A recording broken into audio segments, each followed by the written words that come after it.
Welcome to this episode of Running Errands. We have a very uncomfortable Jackson joining us. You don't have to say it like that. That's fine. Is it inaccurate to say that this? No, you don't have to call it out like that. That's what we do. It's all about. Look at you're literally hiding behind your hoodie right now. Yeah. Why is that? yourself. This is a podcast. You I got to know. cover your mouth. I know. So why are you uncomfortable right now? I don't know. If you did know, how would you explain it? I don't like being recorded. Okay. For fear that it'll come back to haunt you. No, I don't think so. I just never have. Jackson is our second child, firstborn son. He's funny, thoughtful, and a self-proclaimed nerd who loves anime. Kid who always kept us on our toes. When he was little, what things would happen that we called Jacksidents. Jackson's one of my favorite. He's also someone who I would say doesn't always fit into what you'd call the proverbial box. He can be private, but then out of nowhere, he'll throw out a one-liner that absolutely cracks everyone up. Pretty funny guy. Yeah, he's pretty funny. Today, we want to talk to him about who he is at his core and how being an Ahrens so far has shaped him. And let him tell the story of what he's doing now in his own words. Life isn't a sprint, it's a marathon. And along the way, we all stumble, learn, and keep going. Welcome to Running Errands, a podcast about navigating marriage, parenting, business, faith, and all the unexpected detours that come along with it. We're Justin and Sarah Ahrens, partners in life, business, and raising 4 incredible kids. For over 30 years, we've been figuring things out as we go. Sometimes successfully, and sometimes, well, not so much. But that's the beauty of hindsight. We're here to share the lessons we've learned, the wins, the failures, and the moments that have shaped us. Through honest conversations, special guests, and maybe even a few stories from our kids, we'll explore what it really takes to grow, adapt, and move forward. So whether you're running a business, a household, or just running late, You're in the right place. Let's do this together. we're glad you're here. Welcome to Running Errands. Jack, I know, welcome to the show. We're happy you're here. I tend to throw out little statistics for all of those listeners who just want to know where the framework is. So not statistics the way you were going to say. And we should tell that story later. That's pretty funny. When Quinn and I were playing basketball and we started calling it statistics. Yeah. I don't know what that means. Doesn't matter. Actually, a quick side note, we would play basketball and Very violently, basketball. very aggressive. Violent. You and Quinn almost got into some fights a couple times. Quinn and I did get into fights a couple times, let's be clear. Yeah. And there was times that you guys taking me on 2-on-1 and We would just berate you in the paint. you buried me in the paint, and at times you would miss really easy shots, and then I started calling you statistics, meaning eventually you'll make a layup. Yeah. So No, it fed. it was working out. But anyways, studies show that second-born kids are 25% more likely to take risks compared to firstborns. It doesn't feel like that fits you at all. But interesting, firstborns often take on leadership and responsibility roles. And with Jackson, how would you respond? Have you seen any of those traits in you? Responsibility? And leadership? This is interesting because we're talking about second-born kids are 25% more likely to take risks, while firstborn often take on leadership and responsibility roles. I feel like that's flipped for me and Kenzie. You know, that's where I was leaning myself. Yeah. So how would you explain that? What do you mean? Kenzie was the risk taker for a litany of different reasons. And I saw that, and I was very not that when I was growing up, especially in middle school and high school, especially in high school. But I will say, though, as a little kid, you were insane. I know I was a little, You would, if you saw me and I said, hey, Jackson, jump off the roof, I'll catch you, you would do it without hesitation. yeah. Or like me and you and Quinn would wrestle in the basement. Yeah. Or you'd go head first down the stairs in a nylon sleeping bag inside of it. It was either me and Zach or me and Jack would always do that at Elburn. Yeah. Like, Yeah. come over. Yeah, Like, we Well, would, that's changed, though. That's not you anymore. Would you say that? no, not Yeah. really, no. How would you describe yourself now these days? When it comes to, let's say, risk or comfort or I am a creature of comfort. I would feel Not in the sense of I don't do anything that's risky, but if I have the choice to like chill at home. Growing up as an Ahrens or being known as an Ahrens, does that feel like, has it felt like pressure or has it felt like something positive or something in between or different than both of those things? I feel just relating it to my high school experience. I'm thinking like how you were a Brubaker and like that was a whole lot of things. And that There's a lot of pressure. yeah, I don't feel like I felt Expectation. I didn't feel like that at high school because unlike Kenzie, I liked school. Yeah. And there were certain parts of high school that I loved. Also, I was a part of a sports team and a sports team at the time, which was very much a full-time, full-year job that I could get. And that sports team was? Batavia football. Yes. And I feel like I carved my own path in high school with that. Very unlike Kenzie, because Kenzie was the exact opposite of me in high school. Not to say that I was unpopular or whatever, because Kenzie was a little more of a chatterbox and talked a lot and made friends everywhere. And I had my 4 core group of guys, and I rarely went farther than those 4. And that kind of continued through college as well. Yeah, mainly through college, not so much anymore, but I got one. Let's say, okay, so you're talking about, so having an older sister that obviously shaped some things, but what about all of your siblings together? Like, how have they impacted you, either from a friend standpoint, social standpoint, or even the things that you're interested in or want to do? Me and Quinn are, interest-wise, I feel like cut from the same cloth pretty thoroughly. Like we have a lot of the same interests. And also throughout, I feel like middle school, high school, and elementary school, me and him are the same group of friends.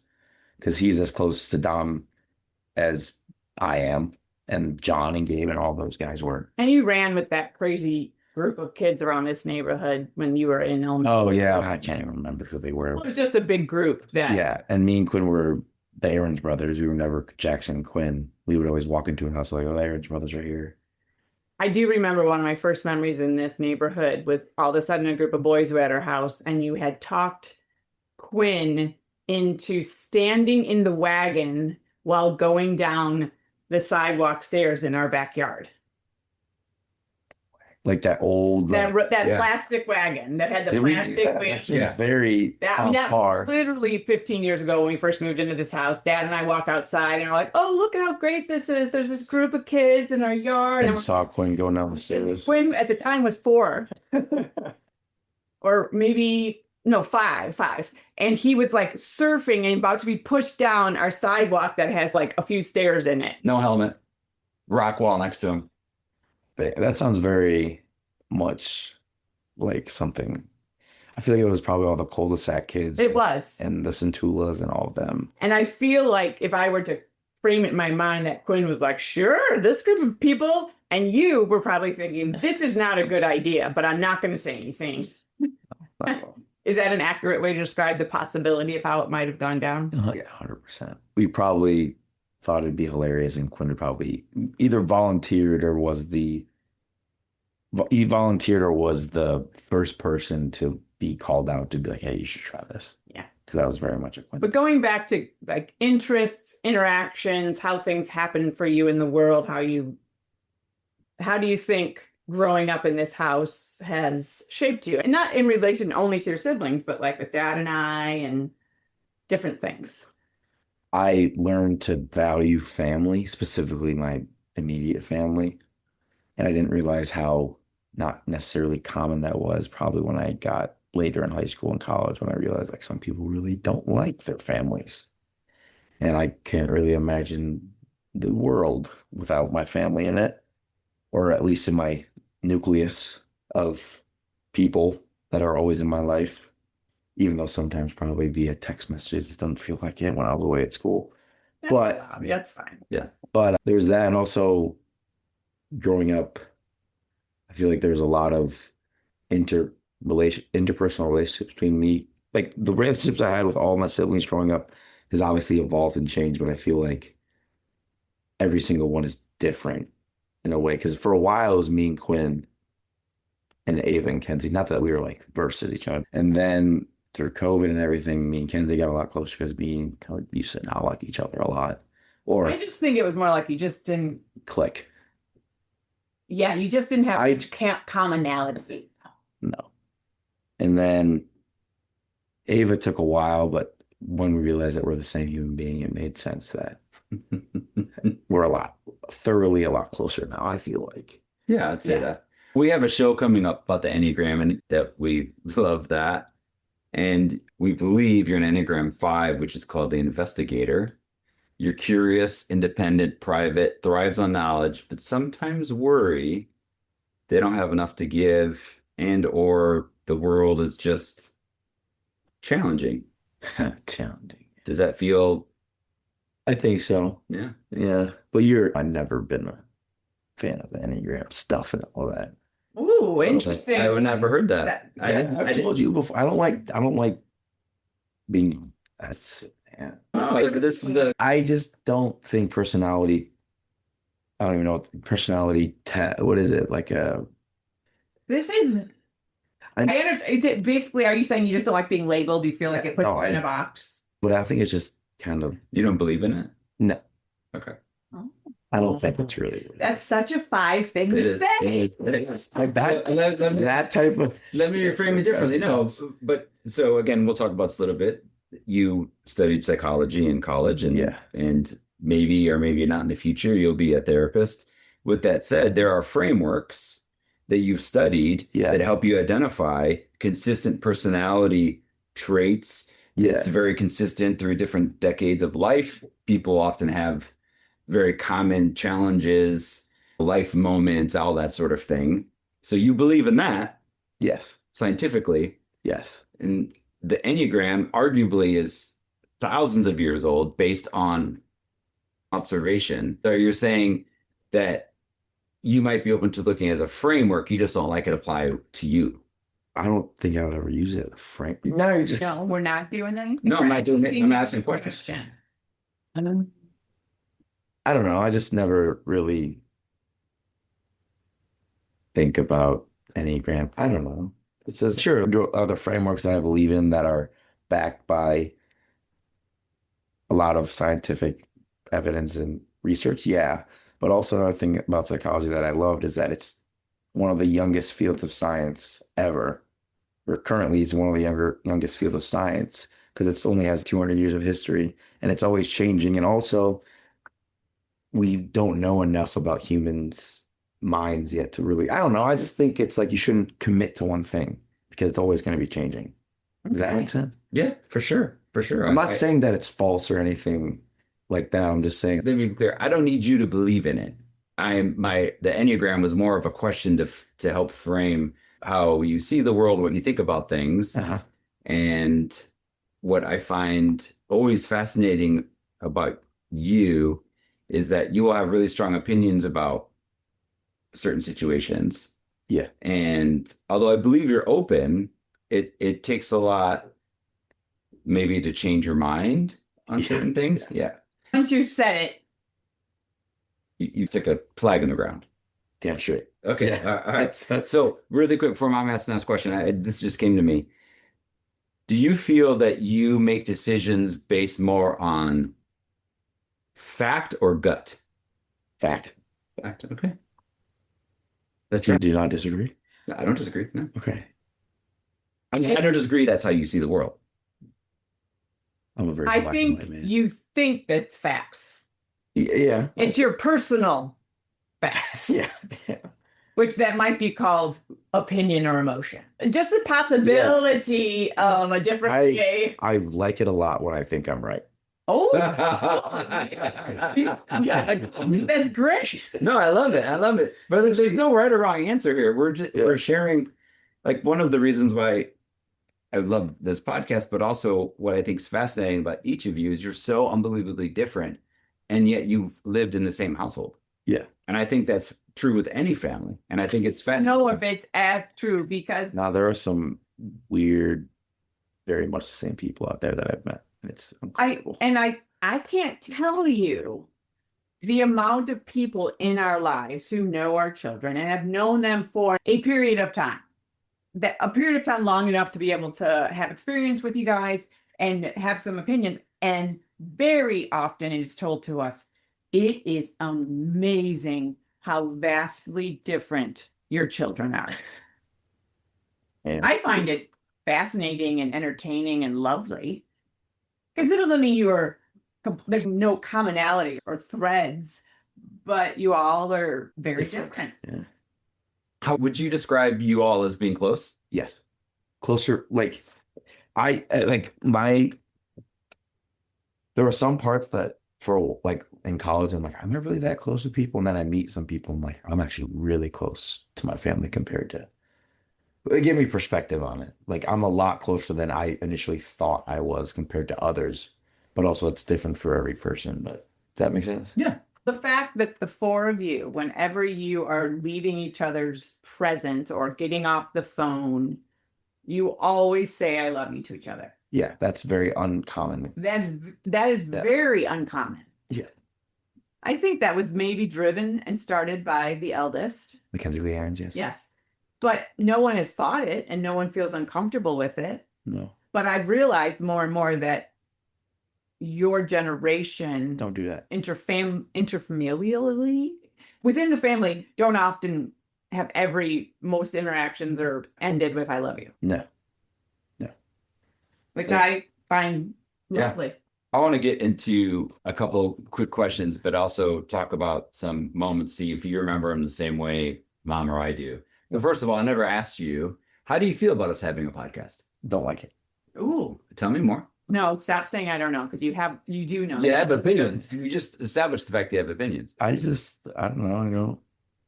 I think I'm going to outlaw "I don't know." Yeah, you can't say I don't know anymore. In this podcast, at least.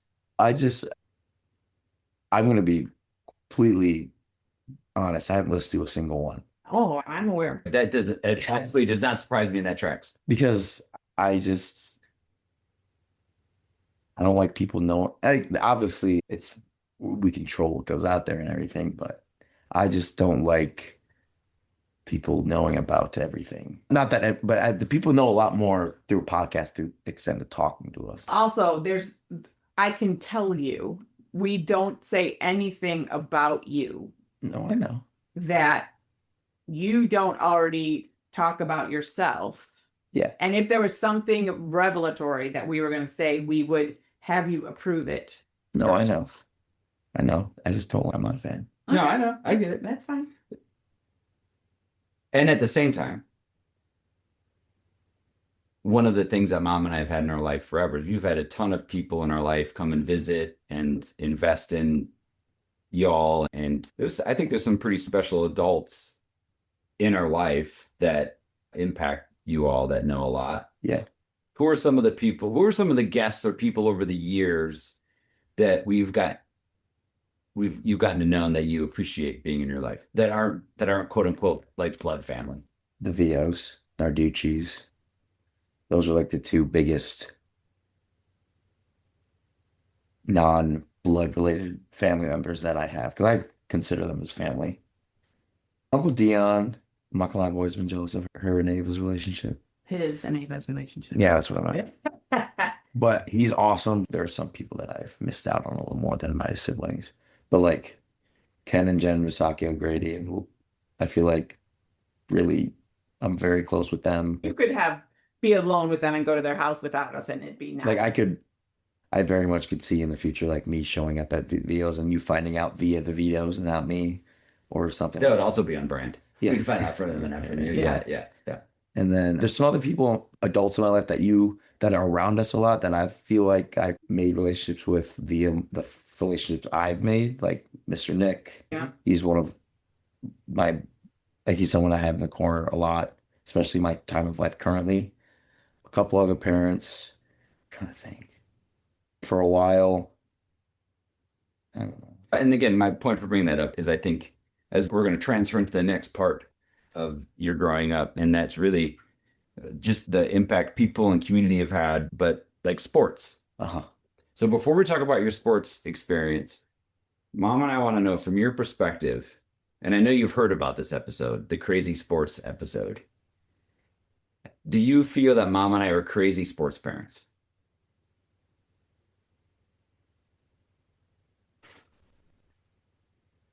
Not as much on me as the other siblings. Oh. Specifically you and Quinn. That one was like a tooth and nail battle for a while. I feel like there are some things that me and you would think differently about, but eventually like I I don't know. I don't feel like we ever fought like you and Quinn did about the sports I played. Yeah, I don't think so. Fought's not the right word, but like, Yeah. I feel that you would come to me for opinions at times, and then when I gave you opinions, you want to hear it, you would, you, what I appreciate even when you were younger, you would let me know that, not always, because there's some classic Jack moments when you were growing up that were phenomenally not great by me. Wasn't he the one I spanked in For soccer? not running on the soccer field. like that I don't even remember that stuff. Like soccer, probably like soccer, t-ball, all the non-football sports I kind of brain dumped. Even lacrosse. Yeah, no, I hated lacrosse You So- know, you loved it. for a little bit, and then I realized that the sport is because I remember like the biggest thing was since it was an outlet before tackle football, Yeah. and then when I realized I had to sprint up and down a field, I tapped out pretty quick. Because I feel like you guys battle with me about me quitting lacrosse? I feel like I was pretty. You quit it, but it wasn't in the middle of the season. You just didn't go out the next season. I don't think I've ever quit a sport in the middle of the season. No, including wrestling, but you really wanted to. Oh, I would have. Yeah. But also, there was the greatest moment of your basketball career when you ended your career in a three-pointer. I don't really remember, but yeah. Oh, you do. No, I just remember I scored it. It was What was that, sixth grade? probably. Yeah, sixth grade, last game in a tournament, and I actually don't know why you were in. I think there was maybe some fouls or something, but I wasn't at the game. you it was like last second. You guys needed 3 points to win. You got the ball, and you let it loose, and it went in, and everyone went crazy. It was awesome. That was the last game you played. I know. That's what I think. Yeah. Yeah. But so you mentioned football is your. I just memory just came up about basketball. Oh. Because I played elementary basketball at Elburn. Yeah. But that was we played with Mr. It was Todd. I had Cal Spirit. blue jerseys with yellow markings, I think. Yeah. And I remember that you asked me, like, we were doing like walkout songs. You did walkout songs. And I'm pretty sure you told me I asked you the Bulls one. No, he did. Mr. Todd did the whole announcement to the Bulls, like, and they That was awesome. I have video of you. So it was You should like- see it your was like- face. You were like so jacked up. It was awesome. that, And, like, that would have been first grade. Do I remember like smoke and light? Oh and yeah, everything? the smoke machine and everything was incredible. Yeah. Todd. That's another. This TK. okay, asparagus are good. Yeah. Yeah. Zach. Yeah. So going back to football was your favorite sport, is your favorite sport. It's the best sport on the planet. Yeah. Yes. And what you played, you had a high school football journey that was ended, Tumultuous, but I loved. tumultuous, but love. What did you love most about it and what was the hardest? Loved was the guys I played with. That was the main reason why I loved it so much. And also, I loved learning how to play football, specifically at the position I was in. Which is? I was a lineman for all 4 years. And there's like freshman year was like, it was fine. I didn't like fully fall in love with it, but like, It was challenging because you were on and off the A team. yeah, but I remember when I think it was like near the end of the season, I distinctly remember coming home from when I was playing a B game. And I think I like was talking to you guys how I was pissed off because I was the only guy taking it seriously or something. Yeah. I That's can't about really right. remember Yeah. that. Yeah. And then I remember the next week I started after talking with her, Coach T pulled me aside and told me that we see what you're doing and he pulled me out. Then I remember at the end of the year meeting we had with him, he was like, yeah, you're the most improved player. And I'm like, oh, nice. So now, so you're a freshman football coach in Batavia currently. Yeah. Do you have a different lens on freshman football now that you're on the other side of how you experienced it or what its role is in particularly the Batavia football? I always knew, at least my opinion on how it worked, or at least what I saw was freshman year football at Batavia is teaching you how to be a Batavia Bulldog. Like you don't have to, the wins and losses are nice, or wins are nice, losses are bad, but when it comes down to it, it's not super important. It's more about teaching you how to be a Batavia community member football player. And then sophomore year is when you get put through the ringer a little bit and they teach you how to be a varsity football player, like the speed level, the expectations, like building the brotherhood and everything. And then varsity is just you have a little party and have some fun. Obviously, mine was cut short a little bit, but Well, lengthened. before we go there, let's talk about your freshman year was a learning year. Your sophomore year was magical. We kicked some ass. Yeah, you were 9-0. Correct. Yeah. And that was you had fun. Yeah, I don't think I ever left a practice or a game like dreading to go to the next one. And who was your favorite coach? Coach Terry, he made me fall in love with football. And why? He just, I don't even know, he trusted us, which was the biggest thing. He taught us what we needed to know. And then for the last half of the season, I'm not saying that he didn't coach us, he obviously coached us, but like he was hands off. But tell me, one of my favorite stories you've ever told me about a coach interaction. You told me one day, this was when Mr. Whitwell got hurt. We were talking about him. And I said, what about Mr. Whitwell made him so special? And you told me that he would come to the sidelines and talk to you and Gabe and say, boys, what do you see out there? Yeah. And you two would talk and you would say, hey, we want to try this. Yeah. And he would say, what? Say, go for it. Yeah. He had full, complete trust in us, which I think at a sophomore football level was a little rare, or at least, I don't know. It felt like we were smart enough to know what to do, and he saw that and he trusted us. And also, he just gave us a sense of pride when it came to the O-line specifically, because there are some people that probably still think that O-line's a dumb position, or they don't realize how important it is. But I think So you are not one to give yourself props a lot. no. But do you think that at that age that you and particularly Gabe probably had an understanding of the football, particularly the O-line and the role you played, that was maybe not typical of a 15-year-old boy? I think so. Overall, I think so. But like, also, this is all retrospect. Like in the moment, I just thought I was playing football. I felt like this was like the regular. I didn't think of myself as being like, Yeah, but now as a coach, and you look at your sophomore self. yeah, Yeah. it's pretty dope to have a 14 or 15-year-old kid tell you what they see and they tell you what they want to do and they execute and do it. Yeah. Because I've yet to have that happen to me And to do it successfully. repeatedly throughout a 9-game season. Yeah. Yeah. I will tell you, and I shared this with you before, and I've touched Derek about you a lot. He always asked how you were doing when you were in college, and he would always tell me how much he enjoyed your brain and your effort and your communication. Yeah. And coaches impact your life. Correct. Yes. So that had to be pretty special. Yeah. He was a great guy. Say hi to him every day I can. He's Yeah. a great dude. We talked about what you loved. What was the hardest? My freshman and sophomore year, the hardest was just 'cause I didn't running, but who does? Yeah. And that was a thing. That was a thing I dreaded. But then when it came varsity senior, like varsity, I didn't dread it because I learned to love it because I saw what we had to do in order to win. But so my hardest varsity was getting hurt, but that's like extreme circumstances. But No, but it's that, to put it like, for junior year sucked pretty bad because I only played 5 total games. And then I got hurt. And then senior year, the hardest part was keep going at the level we were going. Because what was happening your senior year? It was COVID, and we essentially practiced for a year and 2 months. And for those who don't know, Illinois was one of the states that did not have a football season In the fall. in the fall, like a lot of states still had. And so you guys practiced all year round and then had a sort of a mini 6-game season in the spring. Yeah. And to say that the wheels fell off pretty fast, like injury wise, and kids were falling like flies.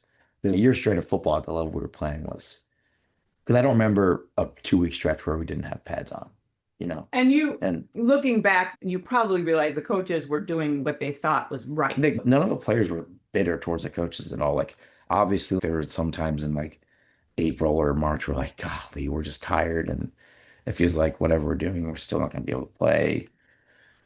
And then once we started playing games, we kind of got into it a little more. And then people started getting hurt. And then we had a bunch of things happen that season that were just unfortunate and sucked.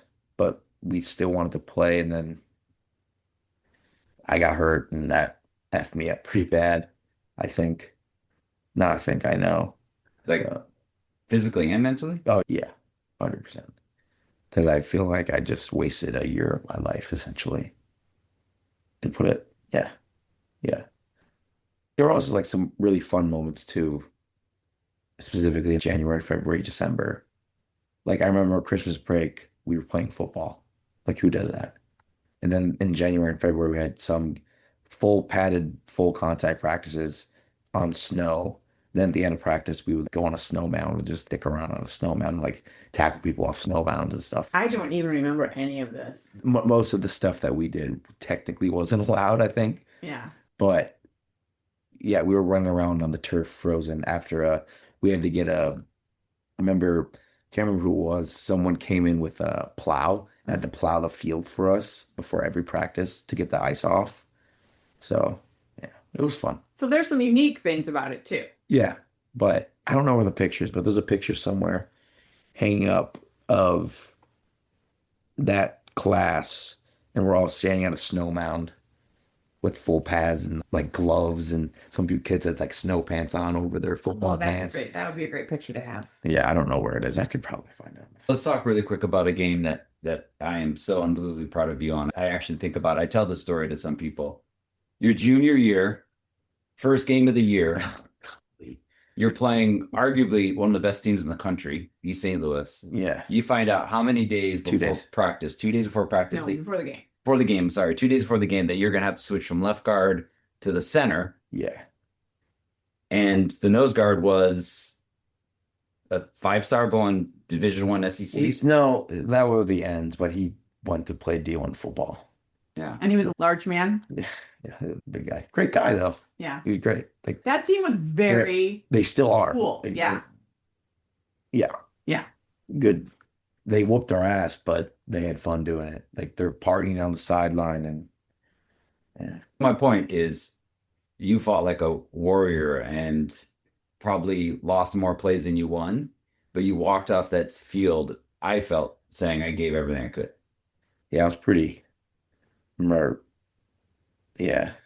Remember at one point Gronk came over. Do you remember when he used to wear the boxing wraps? Oh, that's right. And he like got blood. He's like, here you go. And he gave me some because I was bleeding probably all over, and he was a bleeder. And I don't know.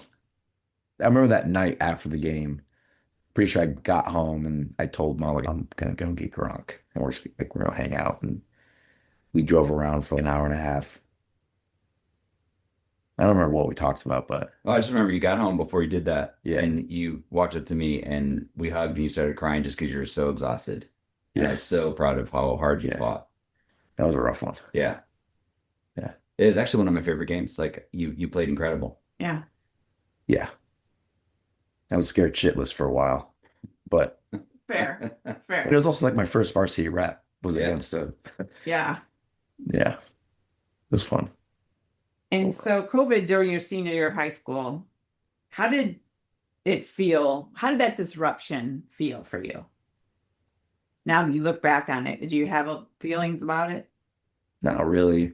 If you ask me like sophomore, junior of college, I would say I didn't love it, but honestly, I feel like it didn't affect me a ton school wise. I feel like I just got used to it. It became the new normal. So I don't think my grades ever suffered Nope. at any point. Nope. And I found the classes like I could have graduated early. I could have graduated before senior year. I'm pretty sure I had enough credits. And like, why would I do that? And I just stayed at school. And I feel like my senior year, I had not a single hard class. And I just had fun. Yeah, you did Yeah. crafts that second semester particularly. You did have the class where they thought you were a Unabomber. That was junior. Yeah. That was- Tell that story. So what happened? I was doing a presentation on the water crisis in Africa. And as you all listeners probably know, my father was very involved in that via Wheels for Water.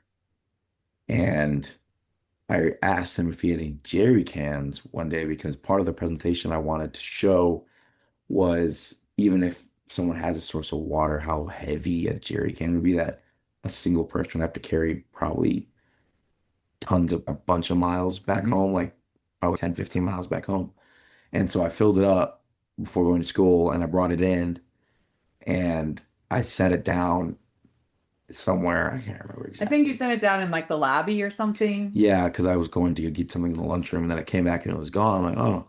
And then a hall monitor came up to me and says, we have to go. I'm like, oh, did you take it somewhere? Is it just come with me? And then I walked into the dean's office. Or no, I walked to the assistant principal's office. One of them, I can't remember who it was. And then the dean walked in and then the principal walked in and they're like, what's in this jerry can? I'm like, it's water. And I remember like at first I was like scared shitless because I've never been in the dean's office for any reason. And then I sat there and then they started questioning me and I was sitting there. I remember thinking to myself, this is fucking ridiculous. And I literally told them like, I will drink it. I will go get a pH testing strip. Like it is just water. I guarantee you. Then I said, I'm sorry I brought in the gas, a jerry can. I get it. You know, gas bomb, whatever. Yeah. I remember at one point the dean came back and I smelled it. It smells like hard water. I'm like, dude, it's sink water or whatever it was. It was hose water.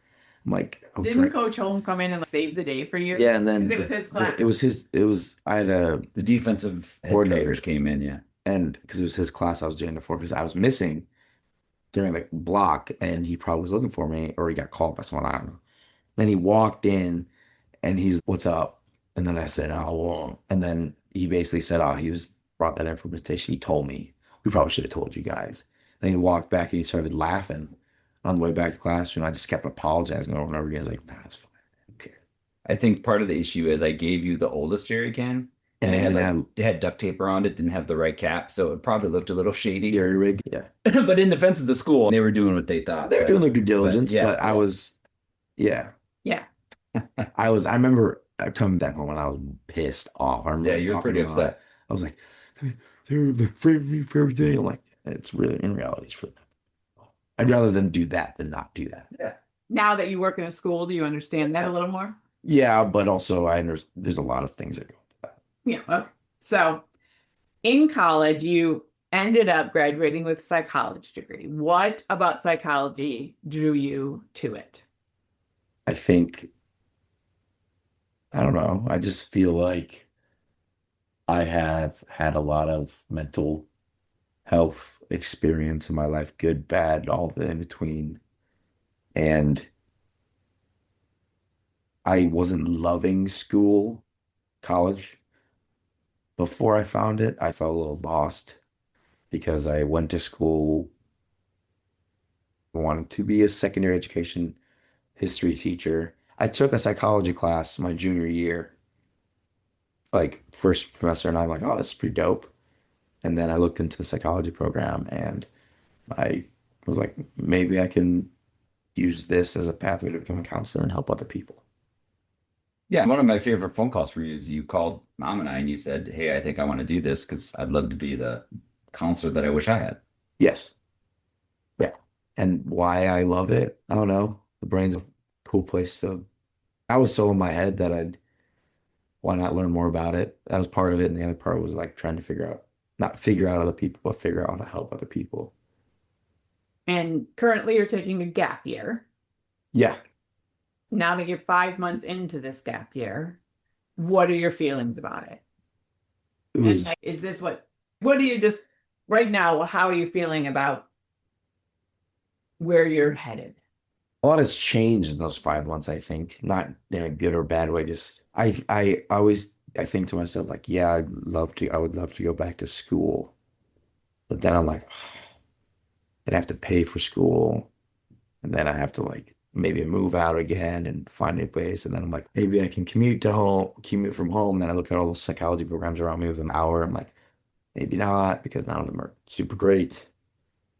And then I started recently looking for a job outside of that in the entry level business, like data researcher, market data analysis or stuff. And I'm like, wow, I can be making money with the degree I have instead of going back to school. You're in discovery mode still. Yeah, Okay. yeah, I think so. And for you, like the job market in that right now, how do you feel for your fellow 20 somethings who are looking for jobs, like professional job, like getting out and getting their first big boy, big girl job? The problem is I haven't really talked to a ton of people outside of my friends and some people that I've come back, and they were the type of people that had a job coming like before they even graduated college, and they're making $90,000 a year out of college. And I'm like, That's not the no, norm. no, I know, but like the people I have talked to, I'm like, yeah. And then I have one of my best friends is gonna leave college with almost a six-figure job leaving, and he's gonna be sitting pretty nice. And I'm just not that I'm jealous. I'm like, that'd be nice. Let's talk about a couple things. So you grew up in an entrepreneur's house, right? We've owned Rule 29 for a bunch of years. His whole life. Yeah, his whole life. What was that like? Did us owning a company impact you positively or negatively? When I was younger, there were sometimes I was bummed out because you weren't home as much. But older, I realized like what you had to do and what you were doing in order to be able to supply the life that we were living. Did you But even put thought again like that? Oh, my parents own a company that's different than other people, or just that was just my normal. yeah? I'm like when people ask, well, I'm like, oh, yeah, my dad owns his own company. They're like, what? I'm like, yeah. Like I didn't think twice about it, really. When you think about it, Yeah. my dad owned his own company. Yeah. I was like, My it's been the norm. my oldest sister and her husband have their own company. Yeah. My younger sister has her own company. Yes. And then Dana and Chris We're farmers. are farmers, and it's That their own. company. Yeah, that's their own company. So it's just the world we live in. Yeah. But I remember when you were younger, I asked you if you ever wanted to be an entrepreneur, and you said no. How young was I?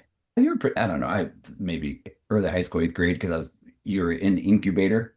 I was junior year of high school. Oh, junior high school. Sorry, that was wrong there. So could you see yourself as an entrepreneur or no? No. Why not? Caveat, this is me based on experience on I had a full year of an entrepreneur experience, and I despised it because I was the one of a group of six guys. I was the only one doing anything. So that was like the cat house. Yeah, I'm good. But I also haven't found something that I'm passionate enough to make a company out of. Okay. And what's it like living back home as an adult? I don't feel like Safety net. I don't feel as though it's much different outside of I don't inherently have to tell you where I'm going, why I'm going somewhere and stuff outside of high school, because I feel like we had I feel like you guys trusted us a decent amount. And so I felt like we were very independent. Even when we were in high school, there was a level of anxiety or stress that is no longer there because I Why don't. don't you think about someone in your space, and what advice would you give to someone like you moving back home? And what would you want us to hear or do different? Or what advice would you give to parents with their kids when they're coming home?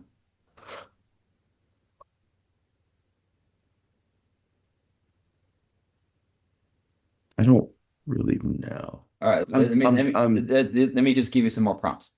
So you're home, and although you are obviously an adult man and all that sort of thing, we expect you to contribute, to help with chores, to cook, to take care of certain bills of yourself. Yeah. Respect the house. All right, so for those parents who are listening or kids who are into anime, I have a couple things that I think you'll say. What would be a great intro anime movie to watch? Movie Or show? I'll give both. I'll give okay. both. Okay. I think one of the best entry level, there's two that I would give, is Naruto, which is basically an outcast kid becomes a ninja. Okay. This is very like one line to describe. Then the second one that I would say is a good starter show is Full Metal Alchemist Brotherhood. And it's very easy to get into. It's not super long. It's not like super daunting how many episodes there are. And it's awesome. I don't even know how to explain it. Basically, two brothers come together and figure out what happened to the world. And then movie, I would say probably Howl's Moving Castle or Spirited Away.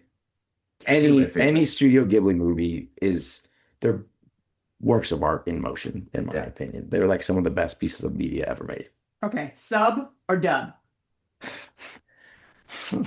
And is that dependent on the episode or the show? It is entirely dependent on the show because I have voice actors I like in both that are Japanese. So I don't have a preference, but when it comes to certain shows, I have a preference because of the voice actors in said show. Best football memory, playing or coaching? I think playing like the whole first quarter of the Glenbard North game my senior year, I remember very distinctly getting on the Bucks. That was the first game where I like felt like I was solidified my spot as a starter. I feel like that was the first real game on varsity. I solidified my spot as a starter because for a while I was like kind of bouncing. I was like I was the first rotator up, or I was like sometimes I started a game, sometimes I was like pulled after a drive or something. That was the first real game that I felt like I secured my spot with how I practiced that week and like after talking to coach. And I remember getting on the bus and I was like a little nervous. And then we got to Glenmont North and walking on the field and like I was looking at the guys that like at the other team that was warming up like a little big. Then I remember you told me something before this game when me and John were over. You said, Jackson, I'm going to challenge you. I'm like, what? You don't remember this? No. I'm going to challenge you because me and John were like shit in the bed about something at football. I can't remember. He's like, just have a memory of a goldfish. Oh, I did a Ted Lasso on you? Yeah. And he was like, just they have the shortest memory in the world. Have a 10-second memory. If you're up, just go back to the huddle and play another game. Play it out, just go to the next play. I'm like, yeah, okay. And then I was kind of like in my bed a little bit because I didn't realize at the time, but the guy I was going against all game was a state championship heavyweight wrestler.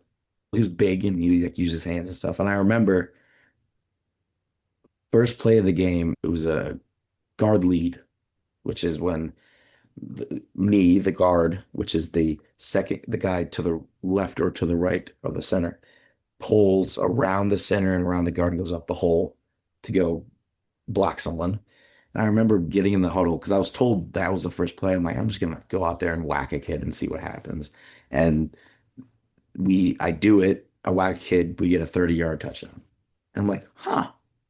Then I remember John looked at me when we were running on the field. He was doing this like a goldfish. And look at me making an impression. Yeah. And I remember that whole game, me and him, like when we got jacked up, let's be goldfish, man. Because we were probably like 8 ibuprofen and 3 or 4 energy drinks in. And we weren't fully cognizant at the time. Okay, biggest menace, biggest character in your, you know how Quinn had to deal with Mount Carmel, knocking them out of the playoffs. Who was your biggest nemesis? Team-wise. Or player-wise? I know what my dad's trying to get to say. Like, obviously, when I was a sophomore and junior, we lost to Nazareth twice in a row to JJ McCarthy, which was, it sucked, but I don't feel like I really was on that team because the second, like, sophomore year, I was a sophomore. I wasn't really part of the team fully.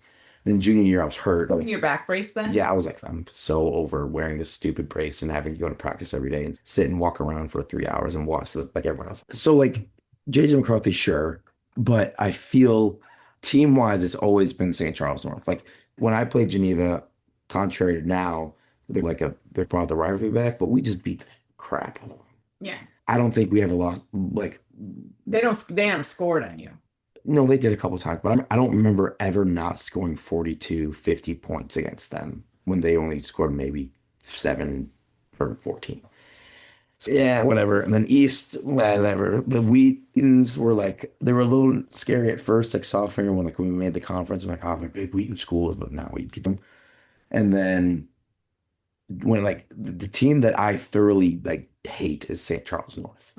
What is your favorite Ahrens family tradition?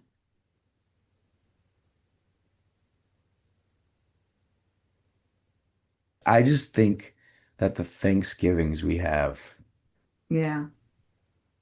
is another thing I didn't realize was extremely rare until I got to college. It's like, oh, how many people do we have? It's like, oh, it's going to be my family, my grandparents, oh, that's nice. And how many people? They have 35 people over at our house. And I'm like, what? And I'm like, yeah, it's like a 2-day endeavor. And they're like, huh, that sounds terrible. I'm like, no, it's pretty dope. How did you feel? Would you describe our house as some place that was welcoming to your friends and it was a place that people would come to? Yeah. All throughout high school, my friends wouldn't even text me. They would show up and they'd be talking to you guys in the kitchen. I'm like, oh, hey, what's up? And that was like completely fine. Like they would know our garage pillar and they would come in and know our garage crew. Like you developed 2 very extremely close relationships with 2 of my best friends, with Brandon and Dom. And John. Yeah. But like Brandon, I'm like, Yeah. who's kind of your I guy? remember John would come in and he'd be like, hey, Mr. Ahrens, I'm gonna go work out. I was like, great.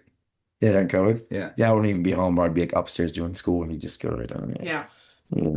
Awesome. Okay. Totally switching gears. Yeah. Which sibling would survive longest in a zombie apocalypse? We'll break it down. Okay, Kenzie- I want to hear this. Kenzie would probably just stop living at some point. What does that mean? So you're saying Ava. Kenzie would die first? Yeah. Okay. I would die pretty quickly because I would just not want to deal with that. Like I would, oh. But I think honestly, it'd be between Quinn and Ava.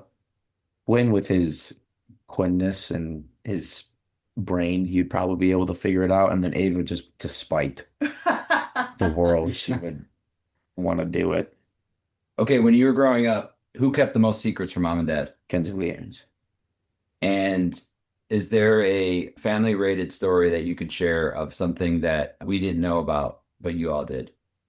Since you didn't listen to the podcast, Quinn confessed to putting the hole in your bedroom wall when he got in a fight with Dad, and he punched the wall and then he covered it with the Michael Jordan poster.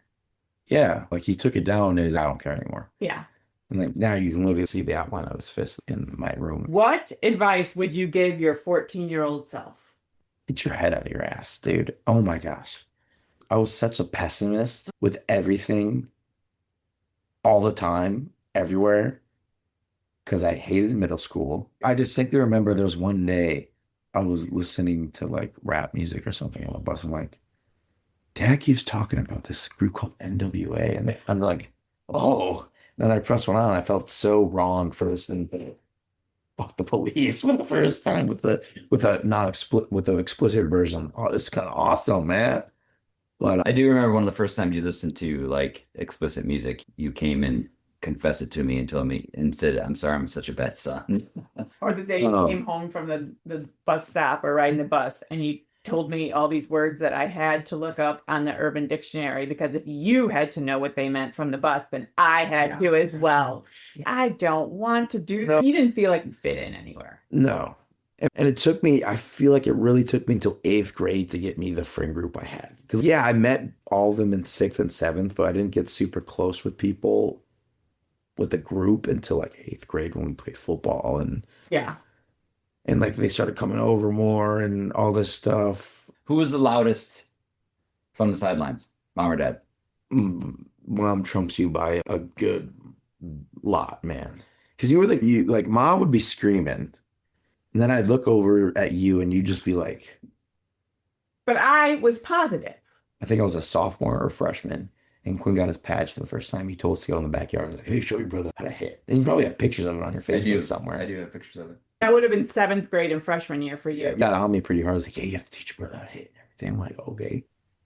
I remember that. Because I remember like, Was that a bad thing? No, that's something I remember. Oh. Yeah. Thank you for being here. Was it so bad? No, not really. We have other episodes we're going to talk particular subjects that might have using groups like you and Quinn or you and Ava. So I'm looking forward to that. No. Yeah. All right. All right. I want to go get a Diet Coke now. All right. Thanks, Jack. Yeah, bro. Thanks so much for joining us on this episode of Running Errands. We truly love having these conversations and sharing them with all of you. If something resonated with you today, we'd be so grateful if you'd rate and review the show. It helps more people find us. And if you know someone who'd connect with this episode, send it their way. You never know who might just need to hear it. We'd also love to hear from you, your feedback, your stories, or even topics you'd like us to tackle next. You can connect with us on our personal socials, the show's Facebook page, or through the website, runningerrands.today. And links are always in the show notes. Until next time, keep showing up, stay kind, and remember, Life's the long run, and the best way forward is together.